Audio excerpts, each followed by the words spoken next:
Today, we're going to be talking about the Sony X90K. Now, as you guys saw, we already unboxed it, so we're going to show you the setup process next. So you're going to be greeted with a welcome screen, and it's going to give you the option to select your country. For this, we're going to select the United States, and then it's going to ask you to select your country or your region or country again, even though we literally in the last menu just did like, I guess that was language, I suppose. That's probably my bad, I guess, but it says United States, so one can assume that if you say United States that it should default. So maybe that's something Sony can work on for the future to make this process a little bit easier. They're going to ask you about the Google setup process. So you have the option to do the regular Google setup through Google TV, or you can do the basic TV setup where, again, you omit basically all of that smart stuff that you don't need. So if you're like me and you don't need or want access to all of these apps, you use external devices for that, then you're just gonna skip and go straight to basic setup. Now, unfortunately, there are still forced Google terms of service. So this is a typical thing that I've been talking about for years in all of these reviews,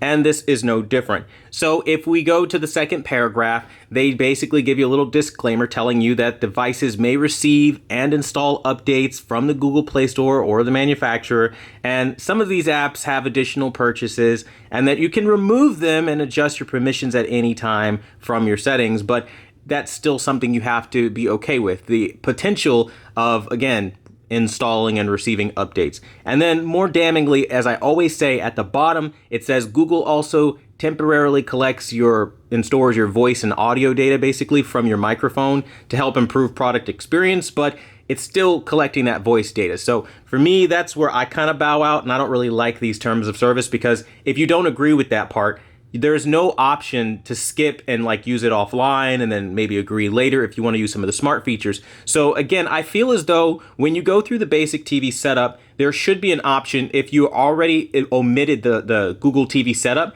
I don't understand the need to force you to submit to these terms of service. It just genuinely, in my opinion, doesn't make any sense, right? And I think more people will probably share that sentiment as we're looking at these televisions. So unfortunately, we're strong-armed here, so we have to hit accept. And then after we hit accept, you're going to be greeted with the Bravia startup screen. This is the same as it's been for a couple of years now, so nothing truly new there, but we are seeing the Bravia startup menu. Now, that doesn't mean we're done with the setup process. As you see here, it'll tell you select your Bravia experience or whatever. We're just going to hit start, and it's going to hit you with a Bravia policy, and you go all the way down to the bottom. And fortunately for this one, you can opt out of it. So I don't know why Google is so important that you can't, but say la vie there, I guess. The voice recognition part, this is where you're going to do all of your setup stuff. Now, there's a switch on the back, I believe, of the television here. They're just kind of showing you that, the built-in microphone switch, and you can choose if you want to have it on or off, not listening to you. Of course, I will be turning that off. Now, very important, power saving. You always want to turn that off because power saving just defeats your peak brightness, which that kind of defeats the point of the television, unless you know you need that. And if you actually use the feature, I would actually love to hear that on this video because I don't know anybody that actually uses it. Now, of course, you're going to go through and you have options to do cable box setups, antenna setups, and things like that, cable/antenna setup. But again, we're not doing any of that. We're just going to go skipping right past that. They ask you what devices you want to set up. We're going to connect all that stuff later. Then it will ask you how you mounted your TV. And of course, I have mine, let's just say tabletop, because I don't wall mount. Okay. And then it's going to ask to do the acoustic auto calibration, and it takes like 2 seconds. You just have to allow it to, again, get permission to record audio. We're going to hit start. And that's it. That's the whole acoustic calibration process. After that, they're going to ask you about Apple AirPlay and HomeKit stuff. I don't have any Apple devices, so I get to just skip past all that. I don't really need to care about any of that going forward. Now, this is the part where I'm going to set it up for the retail demo, and then I'm going to come back, and then we're going to show you the demo. So I'm going to turn down the audio so we don't run into any copyright issues, and now we're beginning with the store demo.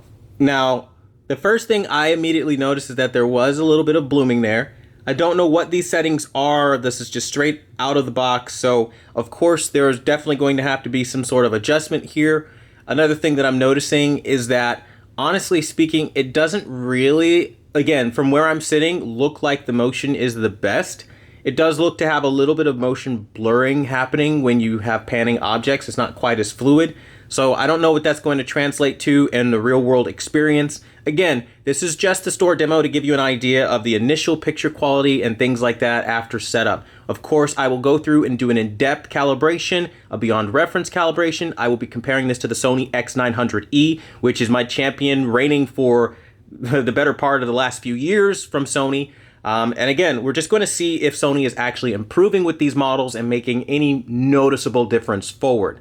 And again, it's not to say that so far what I see is the worst thing I've ever seen. Definitely not. But I am seeing the local dimming does tend to get a little gray, not exactly the smoothest. So again, that's something I am going to have to look into. But so far, this is what we have. Now, again, I would love to hear what you guys want to see on this particular model. Let me know in the comments down below.